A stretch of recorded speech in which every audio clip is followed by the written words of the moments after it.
Hi friends, இன்றைக்கான வீடியோவில் நம்ம பார்க்க போகிறது இது பாருங்கள். இதோட நேம் பார்த்தீங்கன்னா என்வாயர்மெண்டல் மீட்டர்னு சொல்லுவாங்க. சுற்றுச்சூழல் காலநிலையை தெரிஞ்சுக்கிறதுக்காக இது என்வாயர்மெண்டல் மீட்டர்னு சொல்லுவோம். இதோட இன்னொரு பேர் பார்த்தீங்கன்னா 5 மீட்டர். 5 விதமான பர்பஸுக்கு இந்த மீட்டர் யூஸ் பண்ணலாம். இது வந்து 5 மீட்டர்னு சொல்லுவோம். இதில் பாருங்கள், மேலே கொடுத்துருக்க இது பார்த்தீங்கன்னா இந்த லேக்ஸை செக் பண்ணுறதுக்கு. அது போக இதில் வந்து மைக் மாதிரி ஒன்று கொடுத்துருப்பாங்க, நாய்ஸு. அது போக வந்து கீழே பார்த்தீங்கன்னா ஒரு விதமான ஃபேன் மாதிரி இருக்கும்.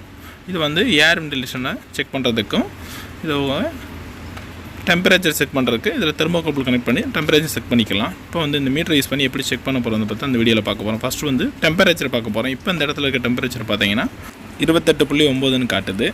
உலகின் பெரும்பாலான பகுதியில் பார்த்தீங்கன்னா 25லேருந்து 32 டிகிரி வந்து காமனாக இருக்கும் பொதுவாக. அது வந்து கால சூழ்நிலைக்கு ஏற்றாப்பில் வந்து டெம்பரேச்சர் மாறுபடும். இதை வந்து செல்சியஸில் சொல்லுவோம். இதை ஃபேரட் சொல்லும் போது வந்து 77லேருந்து 89 டிகிரி ஃபேரட்டில் வரைக்கும் டெம்பரேச்சர் வந்து பொதுவாக வந்து ரூம் டெம்பரேச்சராக இருக்கும். இப்படி வந்து நம்ம டெம்பரேச்சர் செக் பண்ணுறோம்.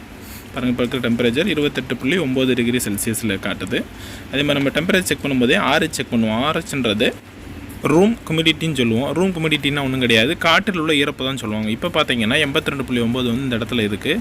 ஒவ்வொரு வீட்டுக்கு ஏற்றாப்பில் வந்து இதோட அளவு வந்து மாறிக்கிட்டு இருக்கும். நார்மலாக வந்து 30லேருந்து 40 டிகிரி % இருந்தது பொதுவாக வந்து குளிர்காலங்களில் இருக்கும். இது கோடை காலங்கள் பார்த்தீங்கன்னா 60லேருந்து 50 அந்த ரேஞ்சில் வந்து அந்த கால சூழ்நிலைக்கு ஏற்றாப்புல மாறிக்கிட்டே இருக்கும். இப்போ நம்ம பார்த்துக்கிட்டு இருக்கிறது இந்த வேல்யூ வந்து பார்த்திங்கன்னா 82.8 வந்து இப்போ இந்த இடத்துல இருக்குது.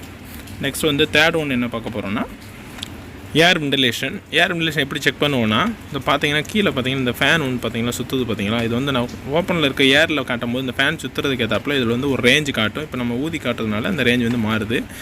காமனாக வந்து பார்த்திங்கன்னா க்ரீனில் வந்து குட்டுன்னு சொல்லுவோம், 0 to 50க்குள்ளே. இப்போ நம்ம காட்டுறது வந்து 5.3 குட்டில் இருக்குது. எல்லோன்றது வந்து மாடரேட், அது வந்து 50லேருந்து 100 இருக்கும்.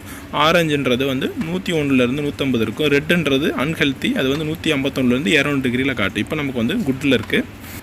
நெக்ஸ்ட்டு ஃபோர்த் ஒன் பார்க்க போகிறது வந்து பார்த்திங்கன்னா டிபின்னு சொல்லுவோம். டிபினா டெசிபல்ன்றது ஒன்றும் கிடையாது, நாய்ஸ் லெவல். எவ்வளோ நாய்ஸ் வந்து நமக்கு அலோன்னு பார்த்தீங்கன்னா, நார்மலாக வந்து இண்டஸ்ட்ரியல் ஏரியாவில் வந்து 75 டிபி வந்து பெர்மிட் பண்ணியிருப்பாங்க. அதே நைட்டில் பார்க்கும்போது 70, கமர்ஷியல் ஏரியாவில் 65லேருந்து 55, ரெசிடென்ஷியல் ஏரியாவில் வந்து 55லேருந்து 45 கொடுத்துருப்பாங்க.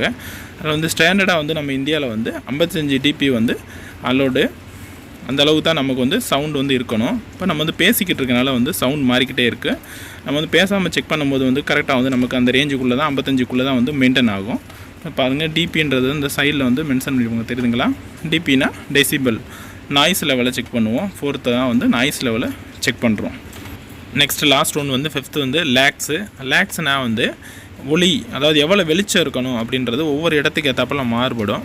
நார்மலாக வந்து ஃபஸ்ட்டு வந்து பார்த்தீங்கன்னா காமனாக வந்து லைட்னிங் ஏரியா டோர்வே க்ளோஸ்ட் ஏரியாவில் வந்து 100 லேக்ஸ் இருக்கணும். அதே நர்சிங் ஸ்டேஷன் அந்த மாதிரி நர்சிங் ஏரியாவில் வந்து 150லேருந்து 300 லேக்ஸ் இருக்கும். அதே லெபார்ட்டரி லேப் செக்ஷனில் வந்து 750லேருந்து 1200 இருக்கும்.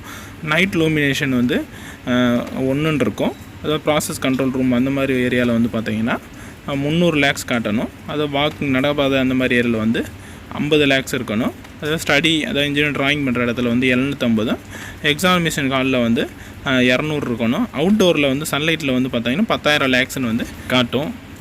இது வந்து 5 விதமான ப்ராசஸ் செக் பண்ணுறதுனால இது வந்து 5 மீட்டர் சொல்கிறோம். இதோட இன்னொரு பேர் வந்து என்வாயர்மெண்ட்னு சொல்லுவோம். வீடியோ பிடிச்சிருந்தால் லைக் பண்ணிக்கங்க. தேங்க்யூ. நம்ம சேனலில் புதுசாக பார்க்குறவங்களா இருந்தீங்கன்னா கொஞ்சம் சப்ஸ்கிரைப் பண்ணி சப்போர்ட் பண்ணுங்கள். அப்போ தான் அடுத்தடுத்த வீடியோ போகிறதுக்கும் கொஞ்சம் இன்ட்ரெஸ்ட்டாக இருக்கும்.